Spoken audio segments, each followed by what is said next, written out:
Thank you very much. Your Excellency, the President of the Republic of Kenya, Commander-in-Chief of Kenya's Defense Forces, William Samoei Ruto,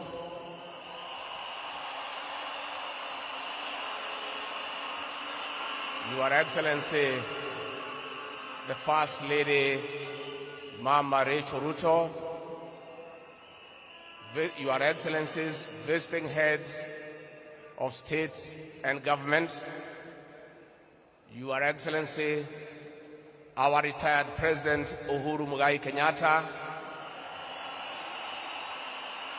Your Excellency, the former First Lady, Mama Margaret Kenyatta, Honorable Chief Justice, Speakers of the National Assembly and the Senate, all protocols observed. God is good, and all the time. Nisalimieni kwa hewa. Bwana asifiwe. Bwana asifiwe tena. Wow, what a moment. What a day. Your Excellency, President William Ruto, my friend and brother, I want to take this opportunity to be the first one to congratulate you on being sworn in as the 5th President of the Republic of Kenya. Congratulations, my brother. You fought a hard fight. The obstacles that have been placed before you on your path to leadership were insurmountable. But because there is a God in heaven, today, an ordinary child, born by ordinary parents, brought up in an ordinary village, brought up in an ordinary way, growing up in an ordinary manner, because there is God in heaven, he is the President of the Republic of Kenya and Commander-in-Chief of the Defense Forces. I want to tell the people of Kenya, an ordinary child has been sworn in as president. I want to thank the people of Kenya for their resilience and for their determination, for rejecting to be intimidated, for rejecting to be coerced, and for saying that the will of the people is supreme in this republic. That you are a hard worker, you have passion to serve, you are zealous, you are a go-getter. The journey ahead of you is not rosy. And I want to ask the people of Kenya, the way you prayed for President William Ruto to be elected as president, please continue praying for him and his team to be able to start the economic transformation of this great republic.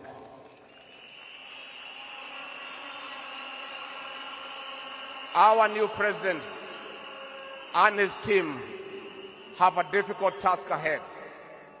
The truth of the matter is that we have inherited a dilapidated economy that is facing almost an economic shutdown. We have a 10 trillion public debt. 6 million Kenyans have no employment. 14 million Kenyans are in CRB. We have a demoralized public service. It is your prayers that will help our president to put up a team and start work from day one to liberate this country economically and put it back to where President Mwai Kibaki left us 10 years ago.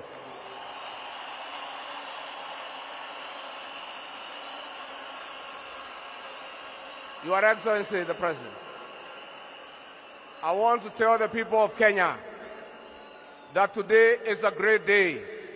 Freedom is here with us. Freedom is here with us. I want to tell the people of Kenya that finally you are free. Kenya is now a democratic country. You don't have to look back when you do something. All Kenyans are free to associate with whoever they want. It became a crime in this country to be afraid of William Ruto. It is only that it was not put in the penal code. From today, I want to tell the people of Kenya that you are finally free. I want to tell public servants, I want to tell all the people of Kenya, from now, you don't have to talk with each other through the WhatsApp for fear of being recorded and persecuted by state agencies. Criminal justice system to manage politics. You have told us that you'll manage politics the conventional way through persuasion and reaching out. I want to give a word on behalf of our president that you are free to criticize his government without fear of reprisal from state agencies.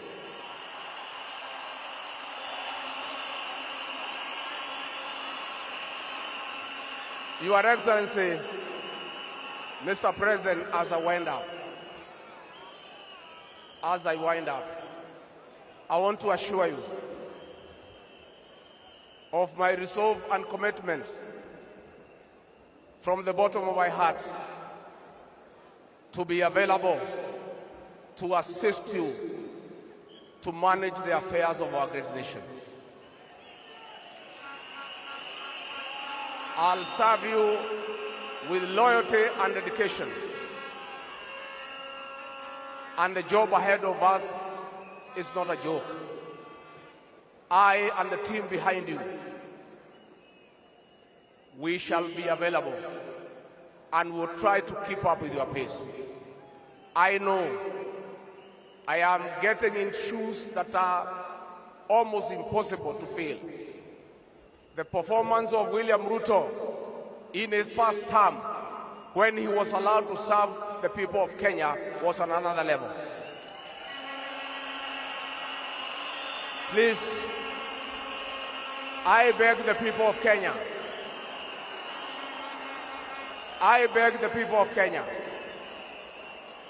not to measure me with the performance of William Ruto, because you might get disappointed.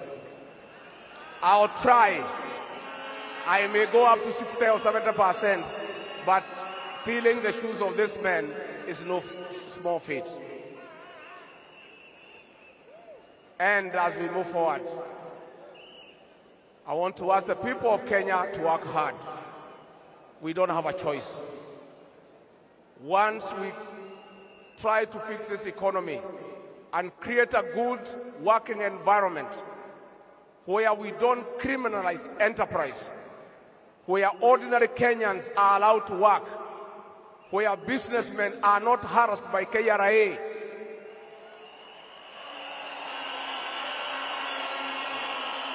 where goods belonging to the people of Kenya will never again be touched by overzealous public servants. Where again poor people will never again be evicted in brutal evictions by state agencies. And I say, freedom is here.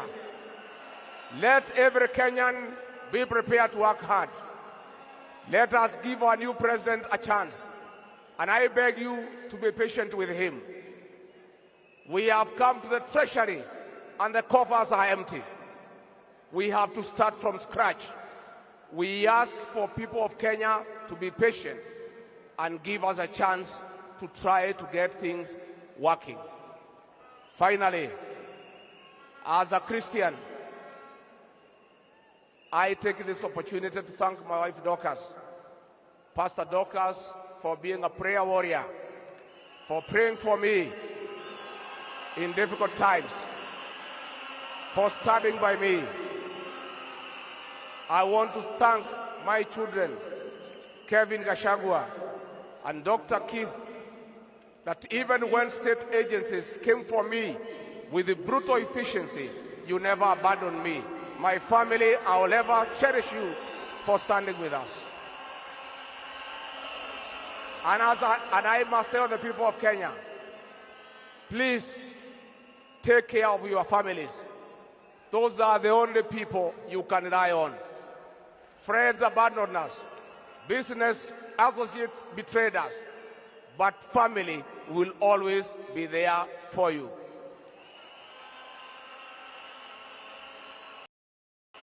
The story of William Ruto is one of inspiration. Today, a man of great resolute, a true warrior of the Republic of Kenya, a man who is committed to public service, a man who believes that every hustle matters, a man who believes that every Kenyan must be given a chance, a man who has committed his life to the service of the people of Kenya. I want to invite the 5th President of the Republic of Kenya, the one and only William Samoei Ruto.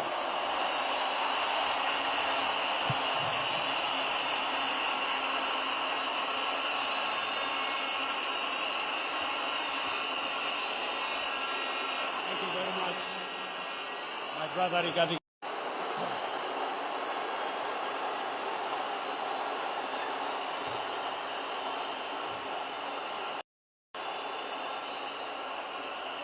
Your Excellencies, heads of state and governments, representatives of heads of state and government,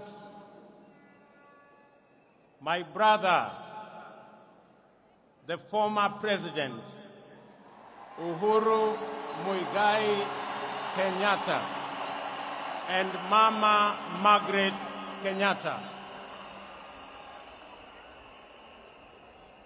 Madam Chief Justice and President of the Supreme Court,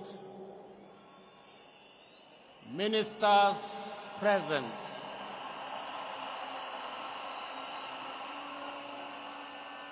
Your Excellencies, Governors and Deputy Governors, all leaders, and the dear people of the Republic of Kenya, good afternoon. Hamjambo. Hamjambo. Bwana Yesu asifiwe. Assalamu alaikum. Hebu tusalimiane wani nione hivyo.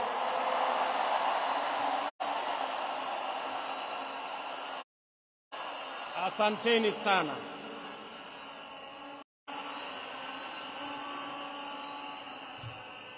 That standing here today is testimony that there is a God in heaven.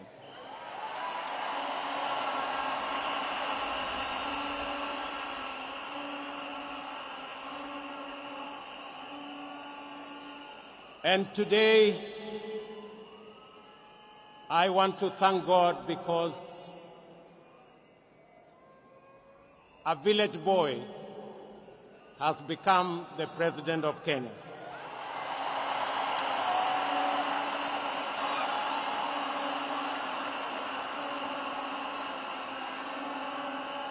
I want to thank my wife and family for always praying for me and praying for my team. I want to thank the many friends who have been with me in this journey. Many have gone through difficult times because of their association with me. Friends, I want to say thank you very much.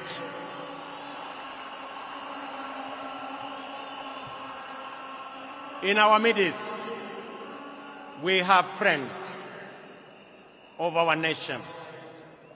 We have presidents from around our region.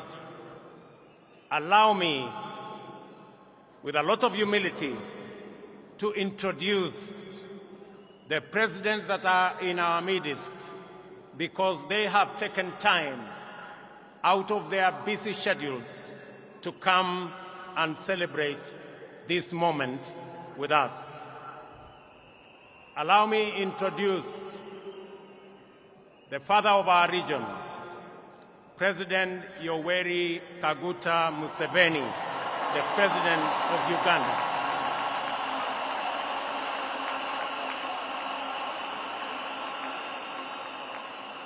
That is the old man always in a hat.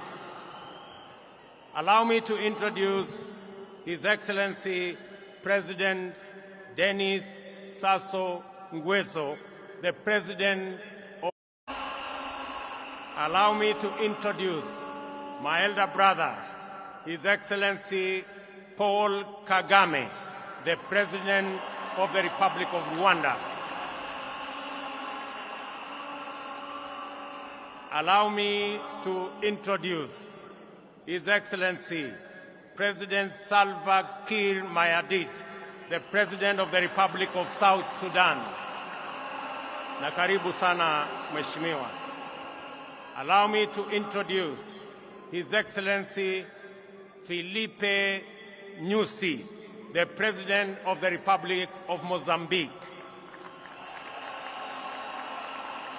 Allow me to introduce His Excellency Dr.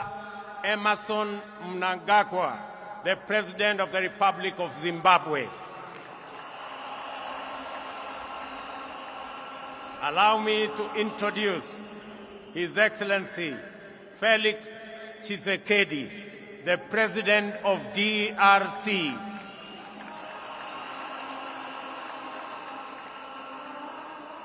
Allow me to introduce His Excellency Azali Assoumani, the President of Comoros. Allow me to introduce my elder brother, His Excellency, the Prime Minister of Ethiopia, His Excellency Abiy Ahmed. Allow me to introduce President Omari Sissoko, the President of Guinea-Bissau.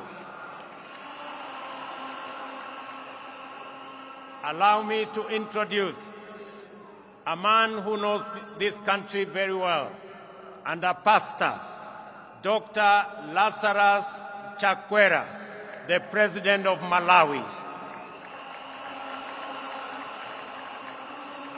Allow me to introduce our neighbor and the chair of the East African Community, the President of Burundi, His Excellency Evariste Ndayishimiye.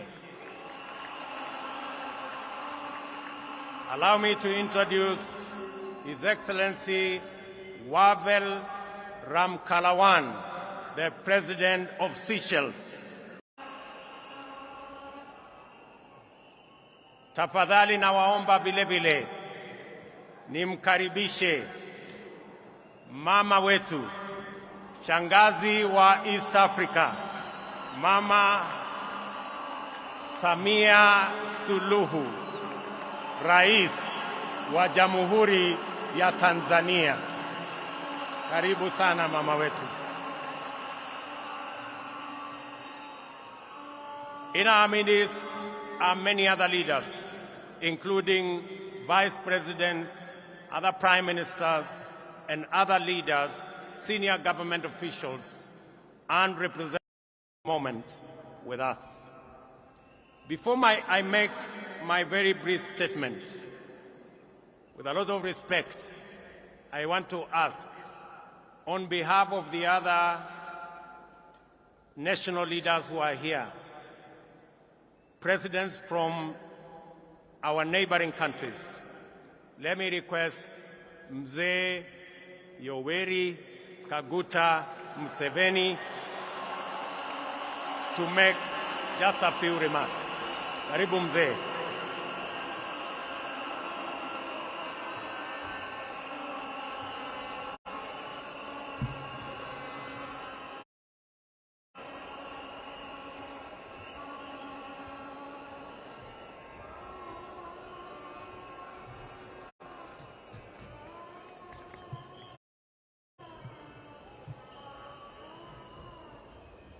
Your Excellency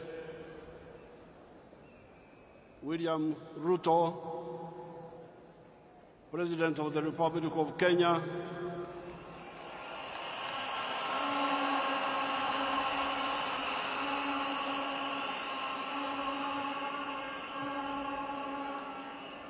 Excellencies, heads of state and government who are here, His Excellency Vice President of Kenya, Mr. Gachagua,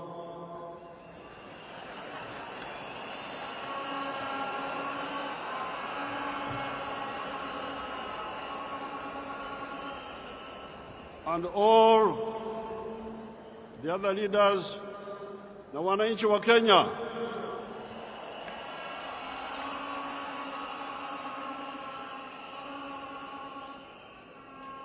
Kwanza, hongera kwa Mheshimiwa William Ruto kushinda uchaguzi.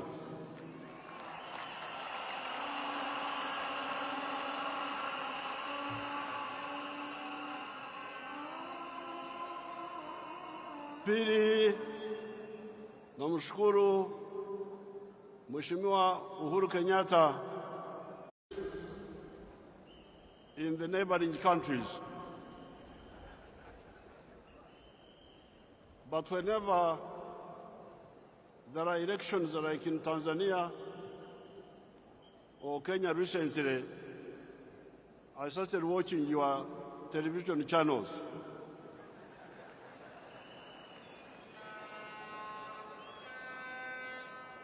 And there is one television, I was scanning through them, but I watched something called KTN News Chivumbi.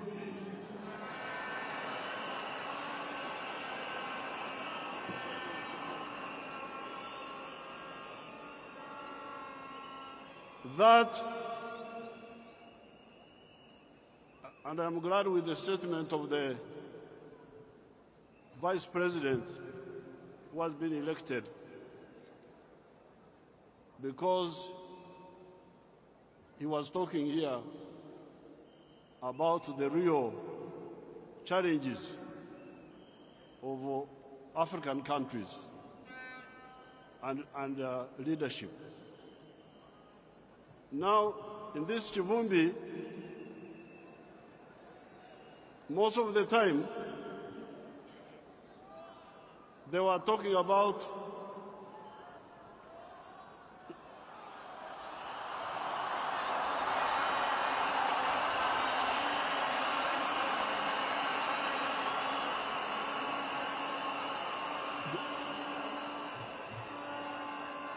don't involve me in your internal affairs.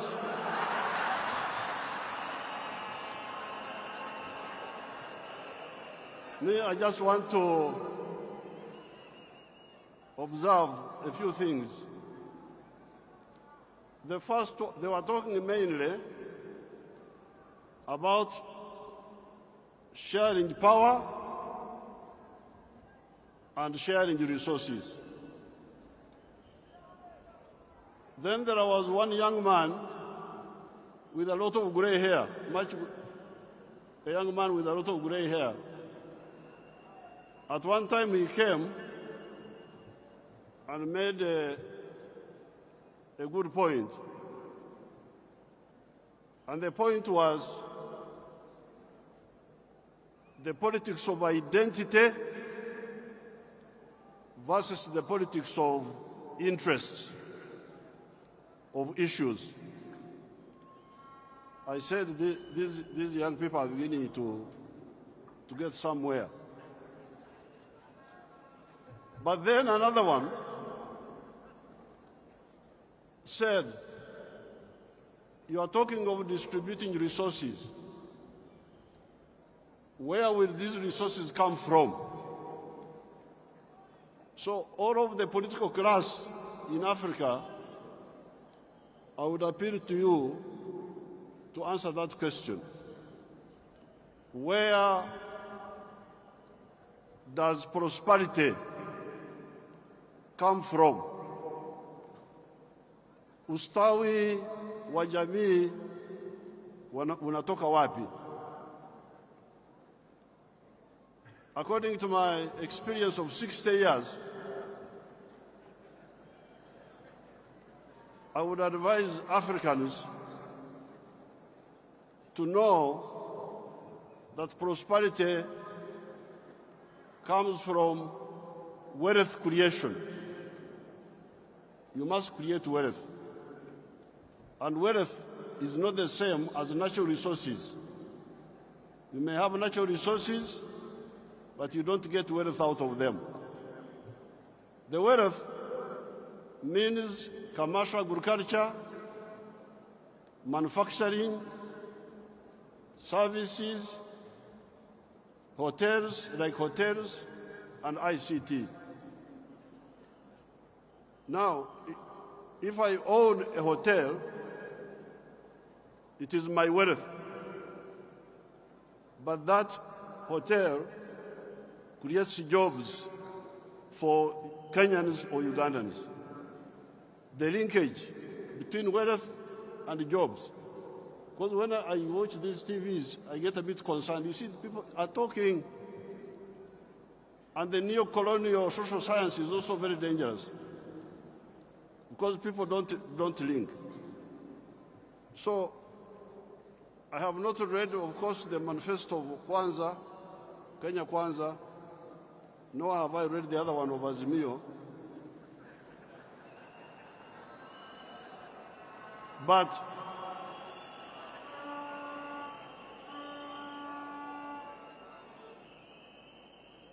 I know His Excellency Ruto. I've met him a number of times in Uganda, and I know he likes ideas and frank talking. Now, what I found a problem in that KT News Chivumbi was in all the things they were talking about, they were not talking about East African integration. They talk about Kenya, Kenya, Kenya, Kenya. But I can tell you, and then one of them, the other evening, one of them was quoting the example of American President Roosevelt. Roosevelt started a program in 1934 which created jobs and so on. But Roosevelt was utilizing the huge market of the United States, which had already been created by some people who had a vision. So therefore, I congratulate His Excellency Ruto. I thank His Excellency Uhuru.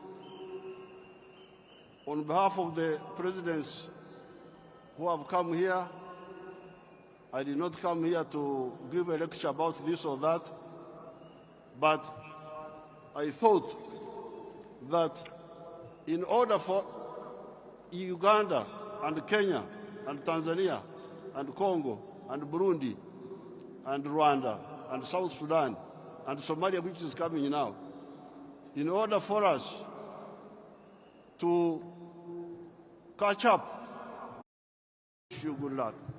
Congratulations, Kenya.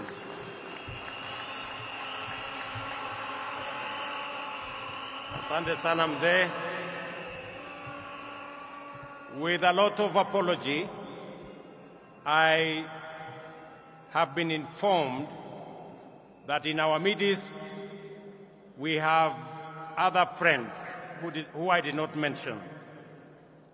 Allow me to introduce my good brother, His Excellency Julius Naado Bio, the President of the Republic of Sierra Leone. Thank you very much, Your Excellency, and you're most welcome to Kenya. Let me also introduce the President of Sahrawi Republic, His Excellency Brahim Gali. And in our midst as well, the Chairperson of Africa Union, my good brother Musa Faki. Let me now introduce again to speak to us briefly the President of Burundi, our neighbor, His Excellency Evariste Ndayishimiye. Karibu sana, Mheshimiwa Rais.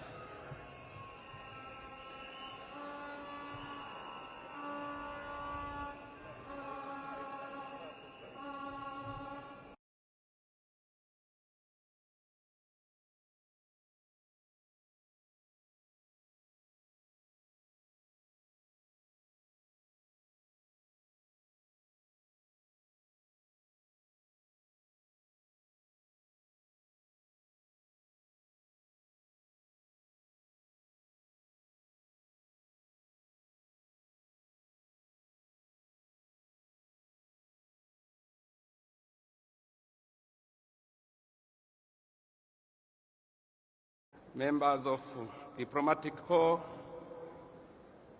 wananchi wote wa Kenya, hamjambo? Hamjambo? Kenya oye! Jumuiya ya Afrika Mashariki oye!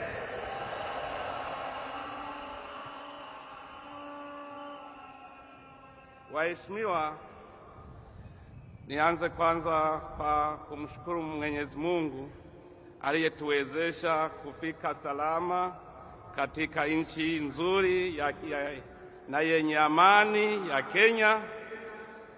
Nina furaha sana, Kenya kabisa, hakuna matata.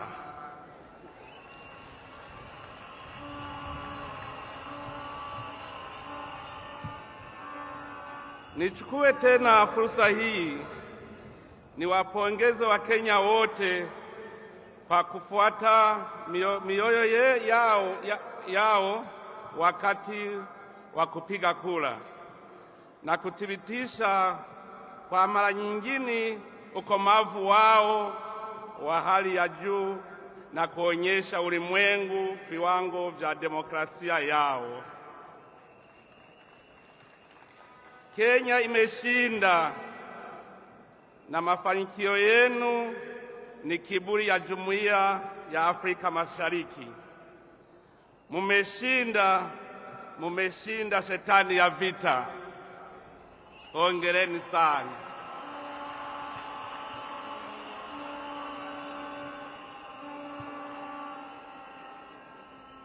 Hongera sana ndugu yangu.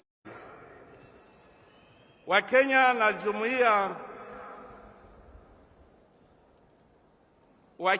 na Jumuiya ya Afrika Mashariki kwa ujumla wanatazamia kwa hamu uongozi wako ndugu yangu Ruto, ambao utachukua sio tu kuipeleka nchi yako mbele kwa kimaendeleo, bali pia kuimarisha ushirikiano wa kikanda. Nikiwa rais wa Burundi na mwenyekiti wa mkutano mkuu wa marais wa nchi za Jumuiya ya Afrika Mashariki, ninatarajia kufanya kazi na wewe ili kuimarisha maendeleo kwa kanda letu.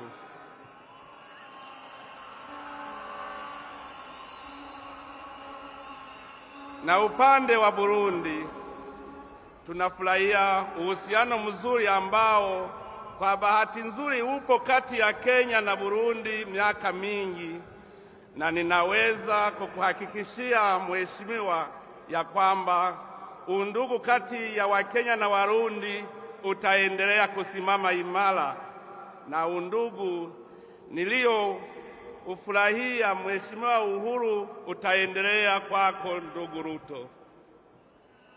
Ningependa tena kutoa pongezi kwa ndugu yangu Mheshimiwa Uhuru Kenyatta kwa uongozi wako.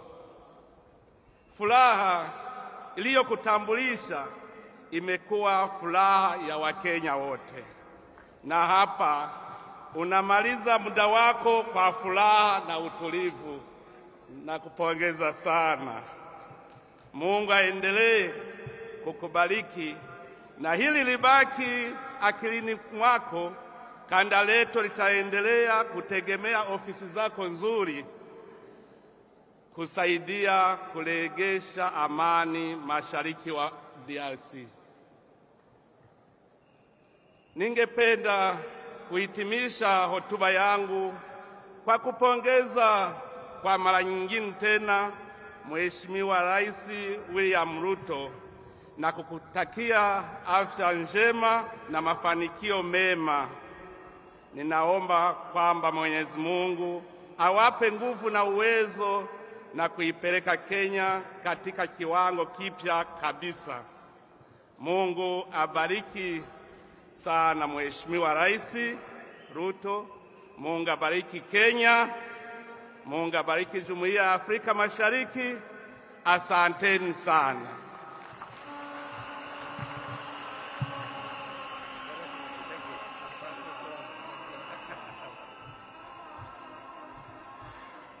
Wa mwisho, na kabla sijamuita wa mwisho, let me recognize the presence of the Prime Minister of Eswatini. Tumpigie makofi. The heads of regional economic blocks, EAC, COMESA and IGAD,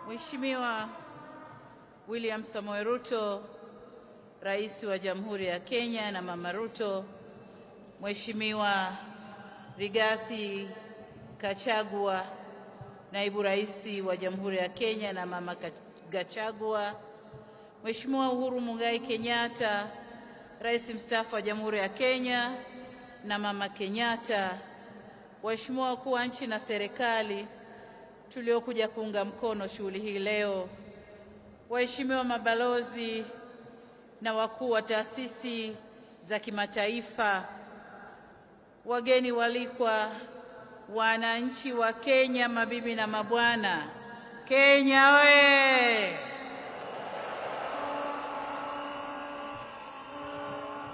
Kwanza kabisa niungane na viongozi wa dini kumshukuru Mungu kwa kuweza kukamilisha shughuli hii adhimu na ya kihistoria ya kumwapisha rais mpya wa Jamhuri ya Kenya pamoja na naibu rais.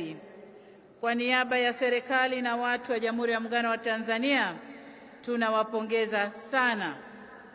Tunawapongeza sana ndugu yetu William Samoei Ruto, Rais wa Jamhuri ya Kenya, pamoja na ndugu yetu Mheshimiwa Rigathi Gachagua, Naibu Rais wa Kenya, kwa kupokea rasmi jukumu la kuiongoza Kenya leo. Katika hatua hiyo ya pongezi, tunamshukuru na kumpongeza sana Mheshimiwa Uhuru Muigai Kenyatta kwa kumaliza vyema kuitumikia nchi yake na kuitumikia kwa mafanikio makubwa. Hongera sana. Ndugu zangu wa Kenya, tunawapongeza nyinyi kwa kuonesha ukomavu wa demokrasia na kumaliza uchaguzi salama, na leo tuko hapa pamoja kama Wakenya na wa East Africa tunashangilia uapisho wa rais wetu mpya. Nataka niwaambie ndugu zetu wa Kenya, kama kuna zawadi mlioitoa kwa Jumuiya ya Afrika Mashariki mwaka huu ni zawadi ya amani mlioiweka katika uchaguzi. Tunawashukuru sana sana sana kwa zawadi hiyo muhimu. Ndugu zangu wa Kenya, uchaguzi umemalizika. Sasa ni kujenga taifa la Kenya. Na hapa niungane na walioimba hapa kwamba wananchi wote wa Kenya sasa mshikane mikono kuijenga Kenya. Mwisho, kama dada, nitumie fursa hii kuihakikishia Kenya dhamira yetu ya dhati ya kufanya kazi kwa kushirikiana kwa karibu zaidi katika kuleta maendeleo ya pamoja ya kijamii na kiuchumi baina ya nchi zetu, lakini na ukanda wote wa Afrika Mashariki. Namwomba Mwenyezi Mungu amwezeshe ndugu yetu Ruto pamoja na serikali atakayoiunda, awatie nguvu ili waweze kutumikia vyema nchi hii katika kiwango kinachotarajiwa na wananchi wa Kenya. Mwisho kabisa, nimwombe Mwenyezi Mungu aibariki Kenya, Mwenyezi Mungu aibariki Afrika Mashariki, na asanteni sana kwa kunisikiliza. Asante sana.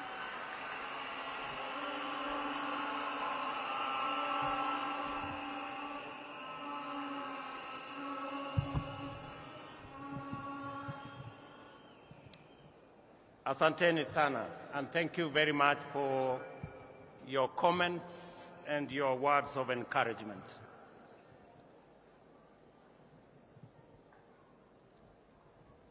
To the people of Kenya, this is a momentous occasion for our country. Our politics and our elections have never failed to be emotive, engaging, and dramatic. The most recent installment, however, showcased our most exemplary democratic performance by the people of Kenya. The Independent Electoral and Boundaries Commission stewarded a transparent and credible election whose result faithfully reflects the democratic will of the people of Kenya. Dissatisfied parties exercised their right to petition before the Supreme Court, whose proceedings and determination not only gave comfort to the doubtful, but also restored faith in our electoral and judicial institutions. Many countries aspire to have moments like this, and we as Kenyans should not take ours for granted. This is the third election under the Constitution of Kenya 2010 and the second peaceful transition. We have had a robust conversation about this moment and what it demands of us, and we have sought to answer the question whether this is a constitutional moment or an economic moment. In this process, we have demonstrated the maturity of our democracy, the robustness of our institutions, and the resilience of the Kenyan people. My competitors and I mobilized vigorously to offer the citizens of Kenya the most appealing agenda as well as the best roadmap to achieving it.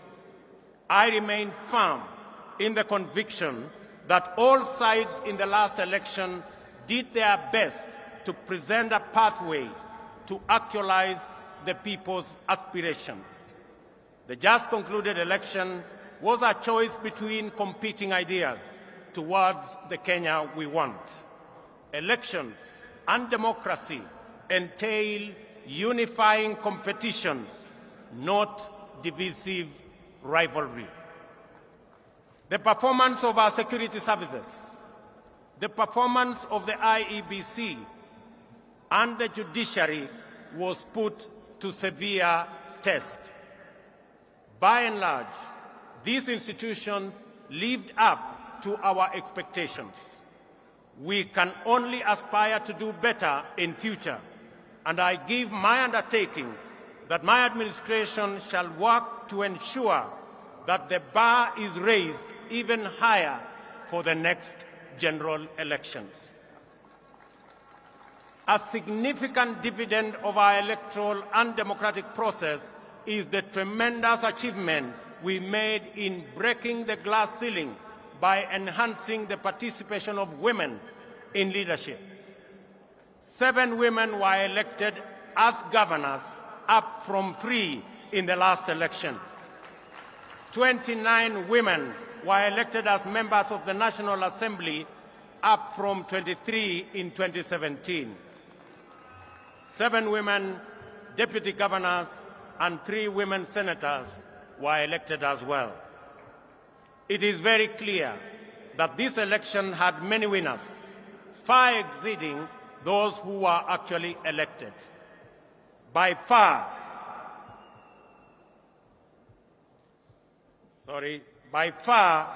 the largest winners of this election is the people of Kenya.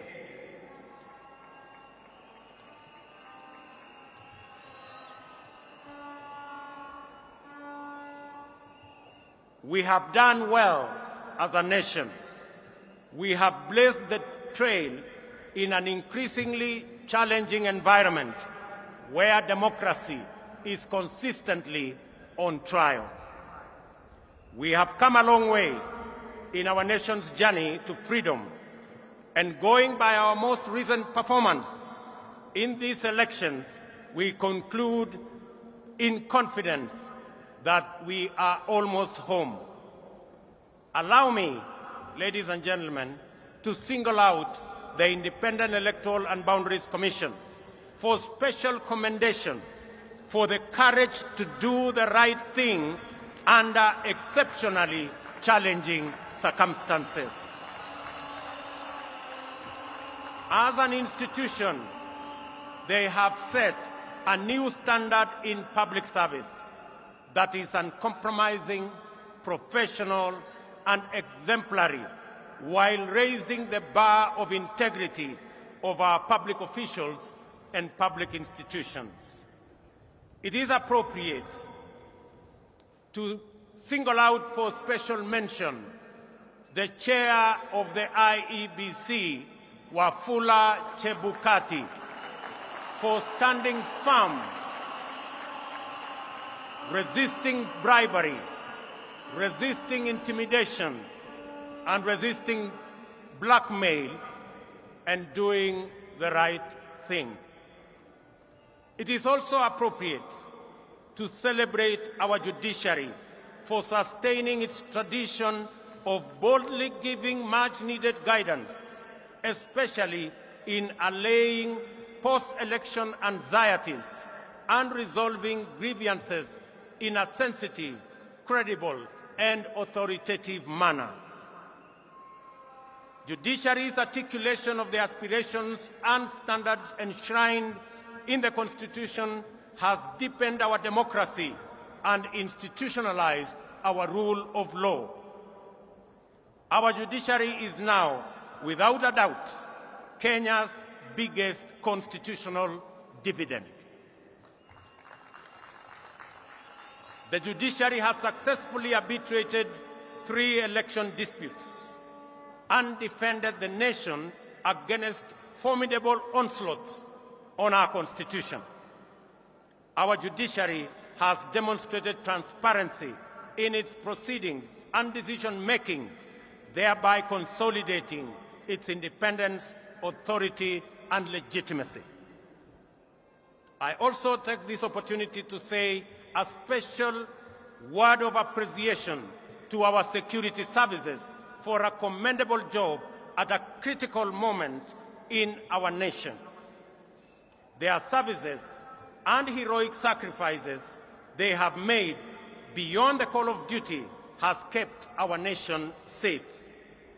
I am aware that our uniformed services effectively resisted concerted attempts to foment unrest and subvert the will of the people.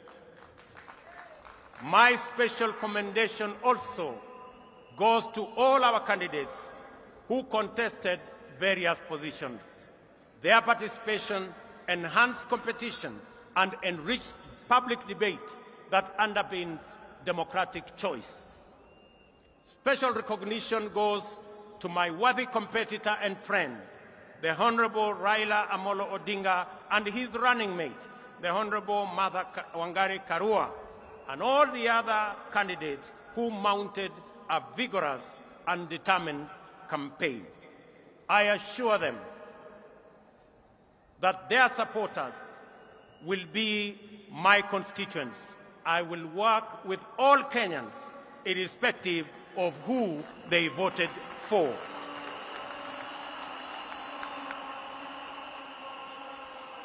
Our special gratitude also goes to millions of Kenyans in the Hustler movement for tirelessly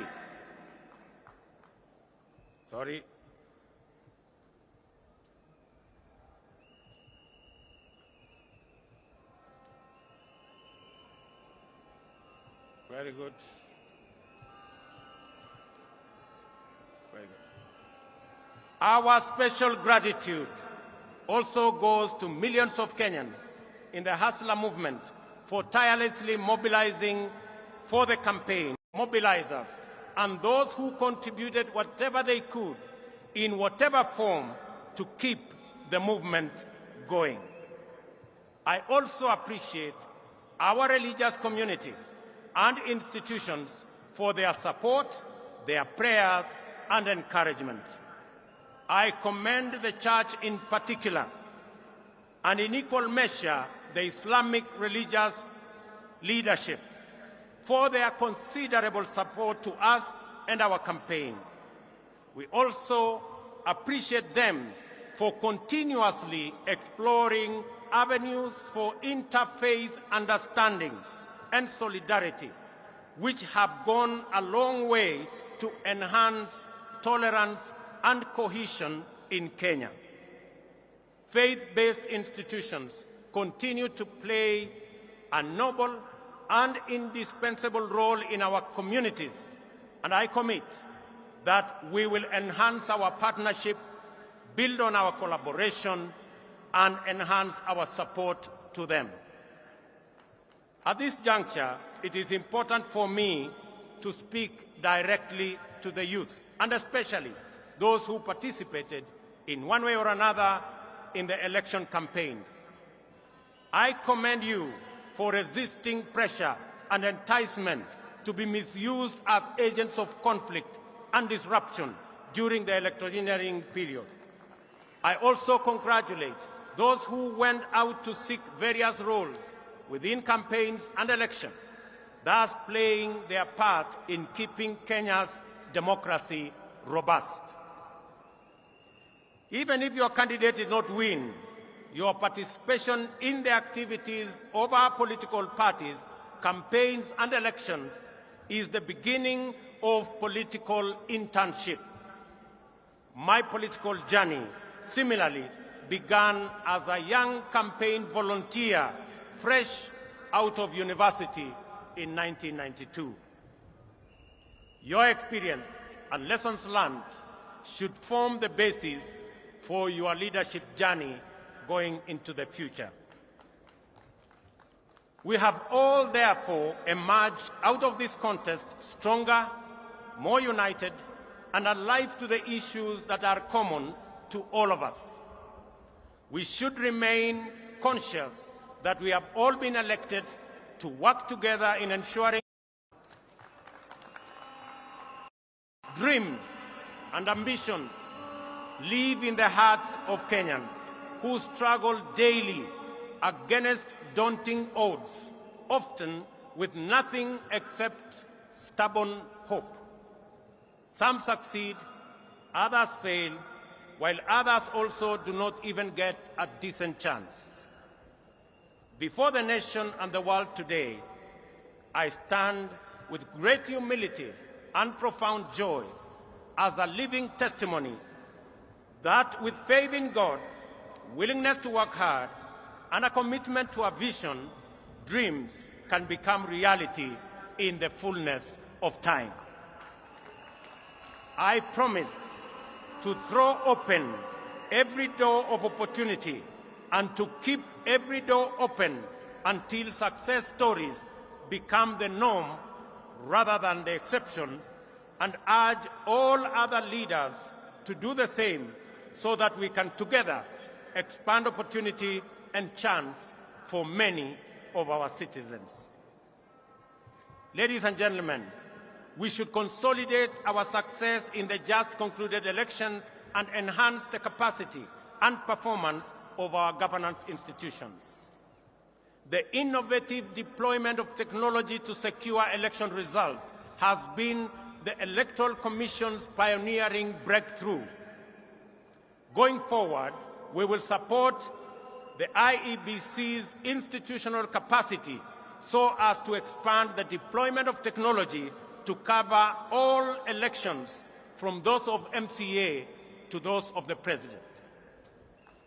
I also believe that there is tremendous opportunity for IEBC to support electoral processes in our political parties as part of the broader democratic development.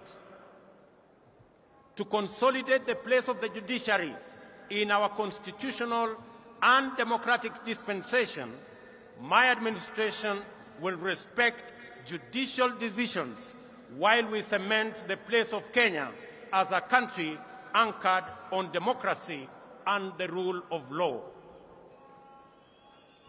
Our campaign for financial independence of the judiciary has paid off with the implementation of the Judiciary Fund on July 1 this year. My administration will scale up the budgetary allocation to the judiciary by an additional 3 billion shillings annually for the next 5 years. These resources will support the bottom-up scaling of justice by increasing the number of small claims courts from the current 25 to 100. We will also work with the judiciary to build high courts in the remaining 7 counties and magistrates' courts in the remaining 123 sub-counties, and support their ongoing digitization program. These interventions will empower the judiciary to adjudicate and expeditiously conclude corruption cases, commercial disputes, and all other matters, thereby enhancing access to justice and efficiency in our judiciary. To further demonstrate my commitment to the independence of the judiciary, this afternoon I will appoint the 6 judges already nominated for appointment to the Court of Appeal, which was done 3 years ago by the Judicial Service Commission. And tomorrow, I shall preside over their swearing in so that they can get on with the business of serving the people of Kenya.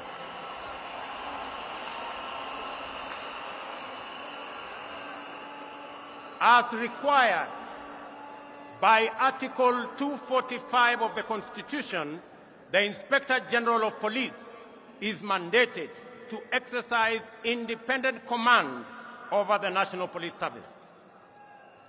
The service's operational autonomy, however, has been undermined by the continued financial dependence on the office of the President. This situation is going to change. As I address you,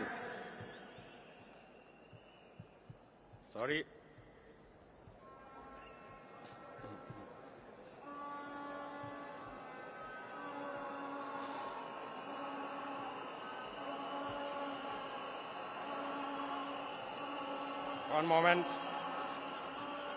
Good. There we are.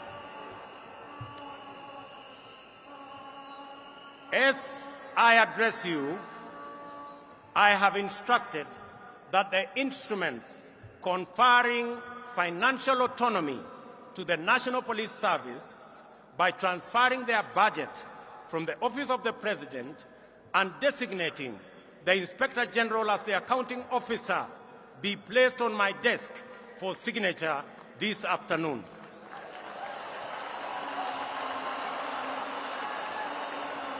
Financial independence of the police will give impetus to the fight against corruption and end the political weaponization of the criminal justice system, an undertaking I made to the people of Kenya. I understand the deep fissures and low morale in the public service, the intimidation that was visited on IEBC commissioners and staff during the election was also meted out on various other agencies and staff in public service. This is now in the past. I assure all public officers that my administration will respect their professional service, and no public servant, even chiefs and their assistants, will be required to run political errands for any political of the people of Kenya, and we have been working continuously on the measures to bring down the cost of living. Our people are confronted daily with increasingly unaffordable prices, especially food and transport. In our economic forums across the country, during the campaign, citizens consistently shared their anxiety, their pain, and their fury on this matter. It therefore calls on us for urgent and decisive resolution. The interventions in place have not borne any fruit. On fuel subsidy alone, the taxpayers have spent a whopping 144 billion, 60 billion in the last 4 months alone. If the subsidy continues to the end of the financial year, it will cost taxpayers 280 billion, equivalent to the entire national government development budget. Additionally, there was an attempt to subsidize unga in the run-up to the election, a program that cobbled up 7 billion in 1 month.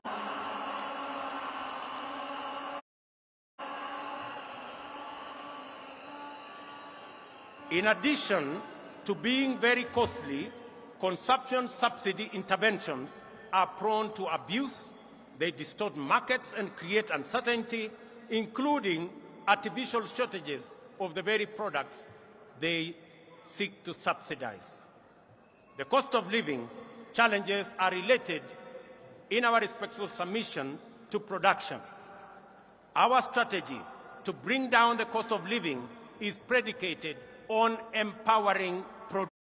Our priority intervention, therefore, is to make fertilizer, good quality seed, and other agricultural inputs affordable and available. For the short rains, we have already made arrangements to make 1.4 million bags of fertilizer available at Kenya shillings 3,500 for a 50-kilogram bag, down from the current 6,500.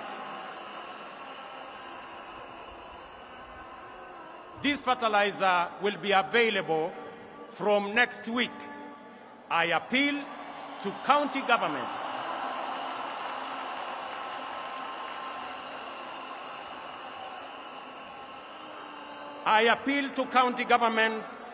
in eastern, central, and western regions, where we are expecting short rains, to work with us in making sure that this fertilizer is available to all farmers in that region, so that we can begin the journey to increase our food production initiatives.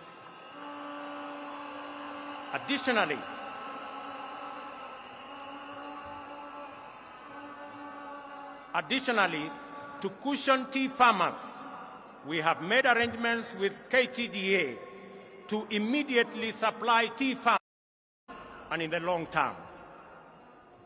We are alive to the challenges of drought that face 7 counties which are now at alarm, or 13 that are at alert stage respectively.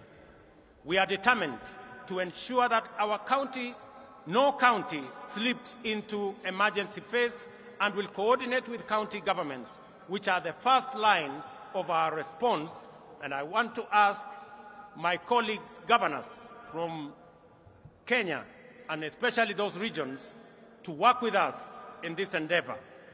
We are mobilizing resources to reverse this situation. Our goal is not just to provide relief and recovery to restore the situation, but to invest and unblock the huge economic potential of rangelands that constitute 2/3 of our country. 100,000 of them do not find opportunities for productive work. Moreover, our young people in cities and towns face very hostile environments, many times treated as a nuisance and their hassles criminalized.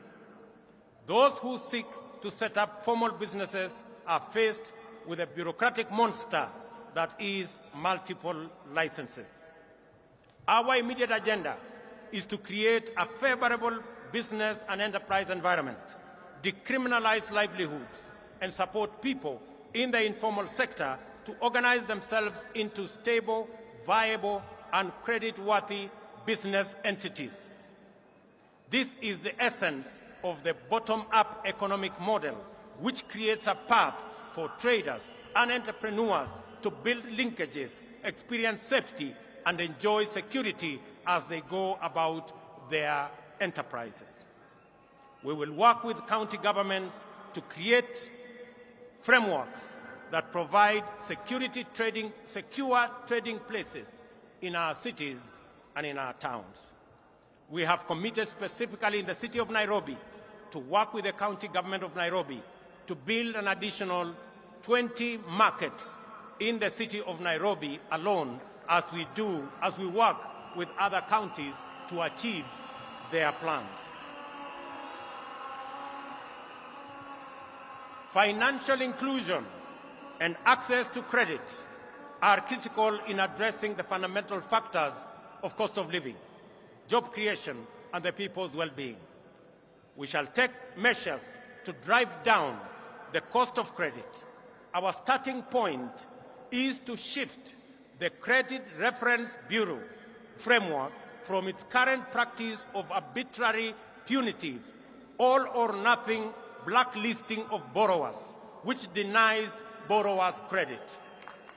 We will work with credit reference bureaus on a new system of credit score rating that provides borrowers with an opportunity to manage their credit worthiness. This will eliminate the culture of blacklisting. In our engagements, traders also complain about the onerous burden involved in cash transactions exceeding 1 million. Many have reverted to storing money under their mattresses at great risk, which is clearly not the intention of the anti-money laundering regulations. While we remain fully committed to mitigating this risk, we believe that there is scope to make compliance.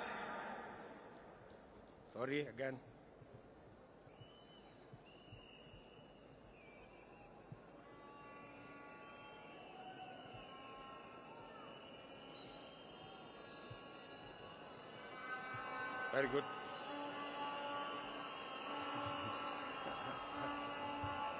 While we remain fully committed to mitigating this risk, we believe there is scope to make compliance less burdensome on genuine business transactions. I have been assured by the central bank that work is ongoing on how to ease this burden without compromising the security of our financial system.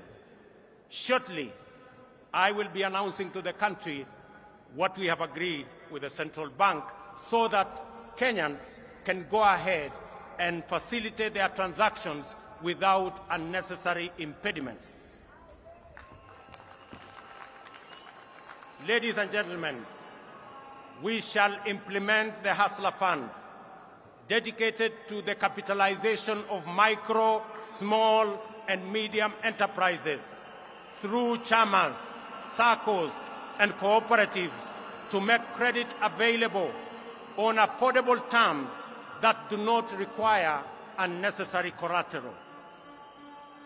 To implement all these interventions, we shall establish a Ministry of Cooperatives and SME Development, mandated to ensure that every small business has secure property rights, access to finance, and a supportive regulatory framework.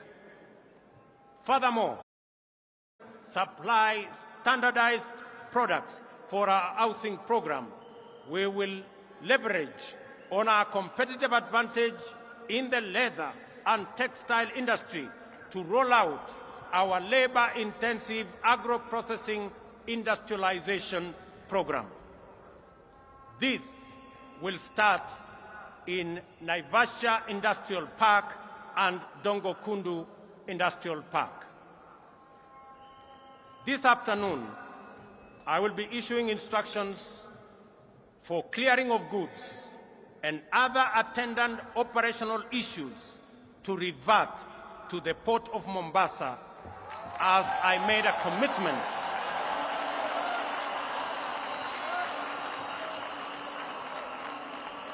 to Kenyans. This will restore thousands of jobs in the city in pending bills for goods and services supplied to government. Clearly, we are living beyond our means. This situation must be corrected. I am aware that many individuals, families, and their businesses have been driven to ruin and forced to shut down over government unpaid bills. We shall give priority to the expeditious resolution of our pending bills so that the government can meet its obligation and facilitate better economic performance. In the coming weeks, we shall advise government creditors on the mechanisms for the resolution of their outstanding payments. We are committed to ensuring that they are paid in the shortest time possible. Additionally, we urgently need to expand our tax base. Our job creation agenda and the capitalization of our SMEs will go a long way in broadening our tax bracket. We will make KRA more professional, efficient, responsive, and people-friendly. I urge taxpayers to respond by undertaking their patriotic duty and pay their taxes. In furtherance to this, oversight institutions such as the Auditor General and the Controller of Budget will be adequately funded to execute their mandates. On the matter of gender parity, I am committed to the two-thirds gender rule as enshrined in our Constitution. We will work with Parliament to fast-track various legislative proposals and establish a framework that will resolve this matter expeditiously, as I promised in our manifesto. The participation of women in our governance does not make us lesser, it makes us greater. And their role can no longer be nominal, it must be substantive. Ladies and gentlemen, our health agenda is premised on fundamental reform in the way health is financed and provided. We shall reform the National Insurance Fund to make it a social health insurance provider, improve procurement of medical supplies, deploy an integrated, state-of-the-art health information system, and most importantly, provide adequate human resources at all levels. Contributions to the National Hospital Insurance Fund will now be graduated and will depend on people's income. There is a robust conversation, ladies and gentlemen, in the country on education, and in particular, the implementation of CBC curriculum. Public participation is critical in this matter. I will establish an education reform task force in the presidency, which will be launched in the coming weeks. It will collect views from all players in line with the constitutional demand of public participation, and we are particularly alive to the anxieties of parents on the twin transition of the last 844 class and the first CBC class in January next year. I assure all that there will be a solution to the matter before then.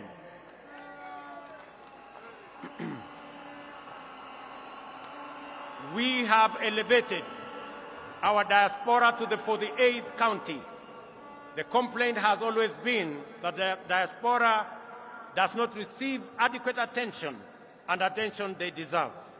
The focus has been on remittances, while the fundamental rights as citizens have been neglected. To correct this oversight, I pledge to elevate diaspora to a ministry level, strengthen diaspora services in all embassies, work with Parliament to set up a committee that will exclusively deal with diaspora issues, and set up a mechanism for public participation by Kenyans living in diaspora. Equally, I will work closely with the IEBC to expand and enhance diaspora participation in all our elections.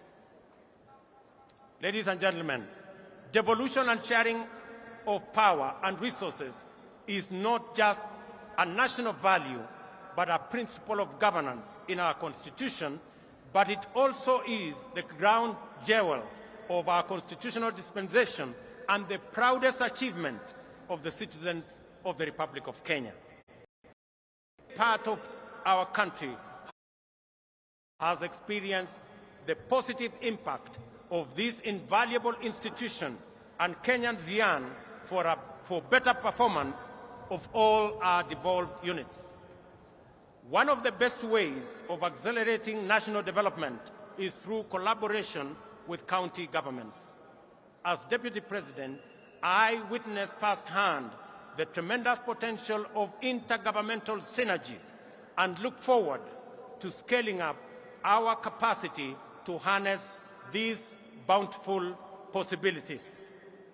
Because of this realization, I have no hesitation in accelerating the transfer of outstanding functions to counties together with the attendant resources.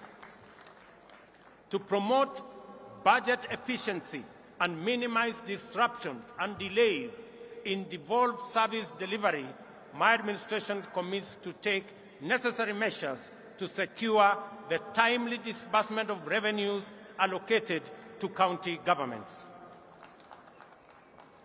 The success of devolution depends on sound intergovernmental relations. There is a template which incorporates lessons from successes as well as failures in past engagements, and we stand a stronger chance of making devolution work better. Kenya will continue, ladies and gentlemen, to be a dedicated partner to peace, security, and prosperity of East Africa region. We look forward to deepening our integration. We welcome our newest member, the DRC, whose entry now extends our region from the Indian Ocean to the Atlantic. Kenya is fully committed to the implementation of the East African Community Treaty and its protocols of free movement of people, goods, and services. Equally important is our commitment to the full actualization of the Africa Continental Free Trade Area. Ladies and gentlemen, Kenya will continue playing its role in international diplomacy at the bilateral and multilateral levels, appreciating that we are host to major international agencies, including the United Nations. I commit on the peace initiatives in our country, in our region, including both in Ethiopia and in the Great Lakes region. I have asked my elder brother, President Uhuru Kenyatta, who has done commendable engagement with those regions, and he has graciously agreed to continue chairing those discussions on behalf of the people of Kenya. I have committed that the government of Kenya, and myself in particular, will support those initiatives that will be chaired by President Uhuru Kenyatta. And I want to thank you, Your Excellency, for graciously agreeing to support us and to help me in those interventions. Among the central concerns of my government, global heating levels below the 1.5 Celsius, help those in need and end addiction to fossil fuels. Africa has the opportunity to lead the world. We have immense potential for renewable energy. Reducing costs of renewable energy technologies make this the most viable energy source. Kenya is on transition to clean energy that will support jobs, local economies, and sustainable industrialization. In Kenya, we will lead this endeavor by reaffirming our commitment to transition to 100% clean energy by 2030. We call on all our brothers and sisters in our continent to join us in this journey. As members of the international community, we shall support a successful climate summit in Africa in November by championing delivery of finance and technology needed for Africa to adapt to climate impacts, support those in need, and manage the transition. My administration is ready to work with global partners to fight pandemics and other health emergencies. We are also committed to promoting Kenya's vigilance and efficacy in responding to emerging public health challenges. We stand ready to play our role in the collective effort to keep the public safe. I call upon countries that have developed vaccines to make them available to us. Ladies and gentlemen, my government commits to create a business-friendly environment, eradicate barriers that hamper business development and growth, and make Kenya one of the most compelling and attractive business destinations. We are an open, democratic society founded on freedom and justice. We take pride in receiving visitors and offering them our legendary hospitality. Kenya is a land of immense natural beauty and unforgettable delights. Ladies and gentlemen, I stand here on my day one as president. I make a commitment that in the days ahead, I will make pronouncements that are going to better define the trajectory of my administration. I promise to make every Kenyan proud and to ensure the economic well-being of all of us. Without exception, ladies and gentlemen, I want to thank you for being patient with us, and I want to commit that I will work hard for all the people of Kenya, irrespective of who or how they voted. I also promise to work with all the leaders, young and old, present, retired, and coming, so that we can build one nation, and harness every talent, every effort, all energies in driving our republic forward. I make my commitment to all those who have served in government that their place in our nation will be secured. To our friends in our region, in Kenya, you have a reliable partner, and we look forward to building on the success of the leaders who came ahead of us. God bless you. God bless Kenya. May the very good Lord bless all of us. Asanteni sana na Mungu awabariki.